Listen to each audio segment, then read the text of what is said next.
and welcome to the October edition of Tiger Broadcast. I'm Micaiah Clayton. And I'm Aaliyah Rowland. And on this edition of Tiger Broadcast, we will take a look at one Tiger basketball player's battle on and off the court.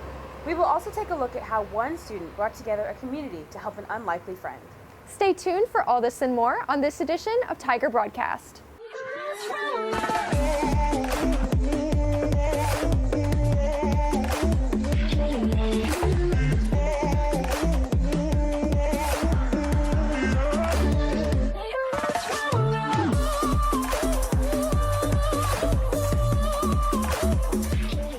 Many of us may feel like the construction zone is nowhere near its end.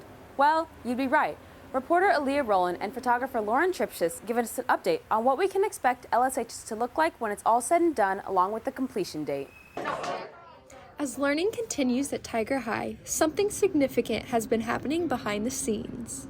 So our construction project really kicked off last February, but a lot of that was work that was being done underground.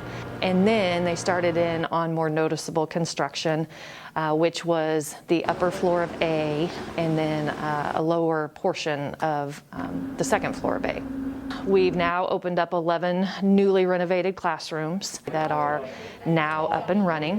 When I first walked the hallway here, I noticed it just looks like you're in a different school, which I know can be good and bad. You kind of miss some of the tradition of it. And some of those pieces are coming, I've heard, in different elements, and I've seen some things about it. But I think it's really cool when you walk in, it just feels new and fresh.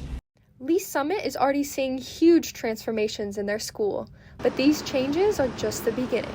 Our next areas to focus on are going to be parts of B.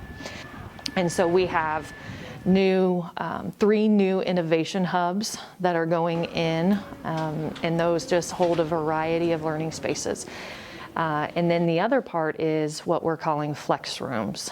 And those are small alcoves that come off of a couple classrooms with sight lines there. I think it'll be great when you see a new facade on the outside of the building. I think it's going to really change what it looks like. As students and staff are starting to see mere concepts come to life, they are learning that nothing worth having comes without difficulty. As we go, there are going to be 9 different phases to the project, and we're really only in phase 3. And so at every phase, we have to block off a wing, move those teachers somewhere else, rotate new ones into new spaces. And so we are going to be ever changing and evolving about what areas students and teachers can access. The projected final date, and so then full occupancy of the completely renovated building is set for August of 2023. It's going to be probably easier to navigate, and I'm not going to be used to that. With all the construction, it's like an obstacle course now. So without it, it's going to be like straight shots, and it's going to be like, that's weird. You know, there's always challenges that go along with it, but overall, I think the building's going to be beautiful. As they deal with the jungle of construction while trying to keep tradition alive, Lee Summit has shown just how resilient Tigers can be. Reporting for Tiger Broadcast, I got you. I'm Aaliyah Rowland. Watching their kids play a sport, act in a play, or work hard in the classroom is part of what many parents enjoy about being a parent. One Lee Summit High School dad was this close to not being able to do any of those things. Reporter Paige Gregory and photographer Sophia Eyre explain why.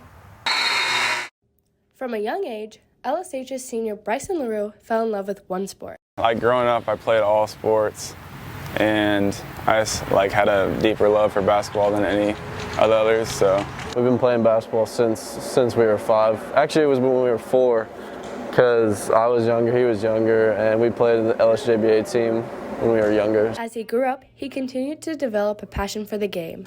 And he's one that I think has probably grown as much as anybody, not just as a basketball player, but just in his confidence and his ability to communicate and be a leader. Energy, he can score whenever he wants, he's a good defender, he's just one of the best players to play with all around.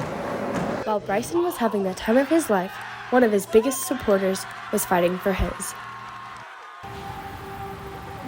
Well, going and playing and not seeing him there, and just my mom there alone, it took a toll on me, really. I really thought none of it. I just thought my blood sugar was off, and no big deal. And I wasn't feeling very well. And then at 2:30, we were calling the EMT, letting them know that I couldn't breathe.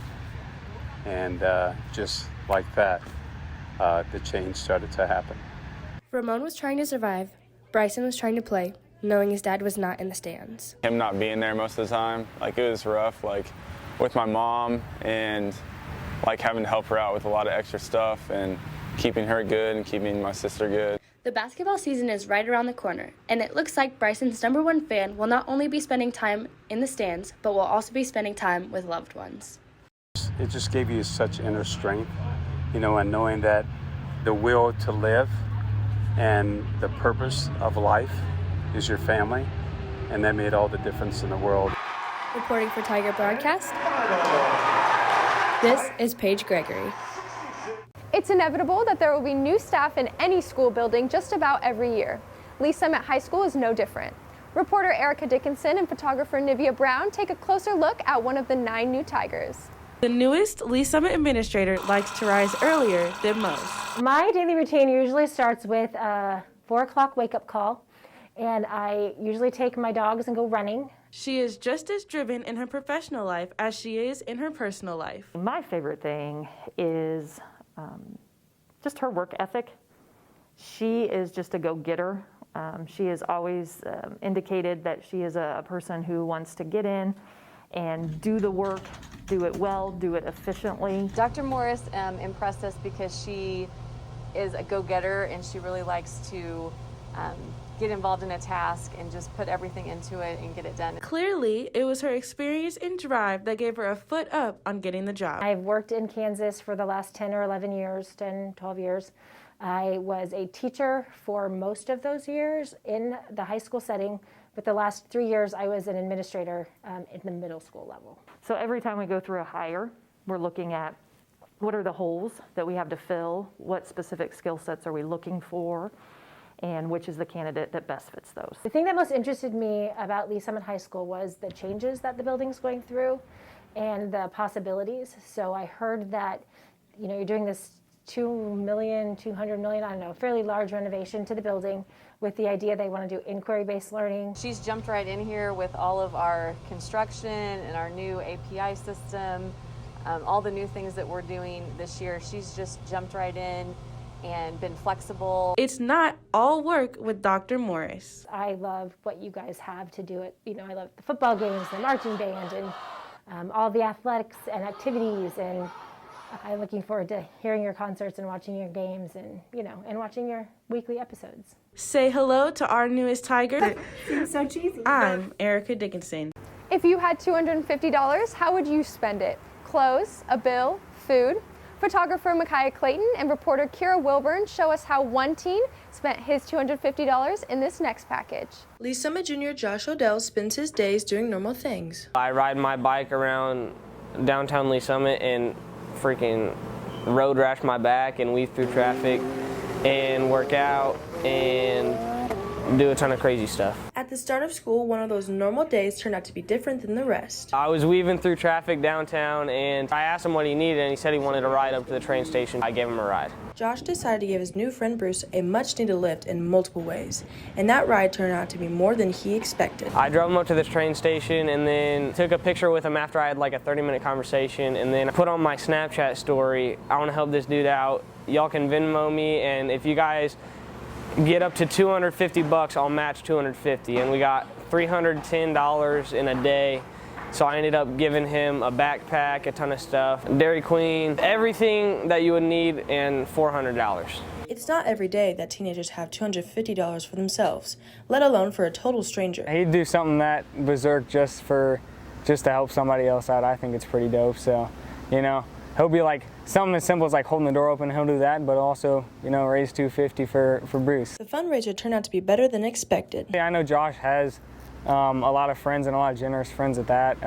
They're usually pretty nice, and he's a generous person himself. At first I was like, oh, nobody's gonna donate. And I got freaking $300 in a day. As it turns out, giving is not an unusual thing for Josh to do. If you really get to know him, he's actually a good guy. That's what Bruce would say. You know, meeting Josh, doesn't matter who you're talking to, Josh can either make you laugh or help you out. It's something that's kind of been implanted in my family and that Josh just kind of took to another level. This kind deed did not go unnoticed. He's a generous person himself, so having $250, he's crazy. This experience is one Josh will never forget. It felt pretty good. He started crying and he was just super grateful for it. And I'm glad because he wants to get out of the hole he's in, and I was just glad that the money that the people gave me was going to something good. I met Bruce that night and he was so happy, he was cool. I liked talking to him, he was a nice guy, he had a lot of stories. Josh hopes his act of kindness will rub off on others. I hope that people will be less self-centered and more open to other people's ideas and thoughts. Everybody is so focused on money and themselves and what's best for them when they don't realize we're all humankind and we need to help out each other.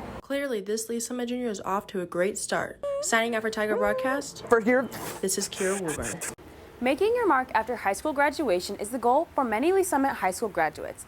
Just how you do it may be different. Reporter Landon Moutre and photographers Osahana Bevwin and Cooper Hart explain how one LSHS alumni is trying to make his mark. College football may seem pretty smooth to the average person, but as Lee Summit alumni Felix Enyudike explains, it's difficult for him to find any sleep some nights. Sleep schedule, it's just it's time consuming. We get about 15 hours of football in class together. I wake up, I go to weights, wake up, go to weights, go to class, and then have football practice throughout the rest of the day. And I do that constantly. Pursuing college dreams is hard enough, but finding a career path on top of an intense college football schedule doesn't seem to be too tough of a task for Felix.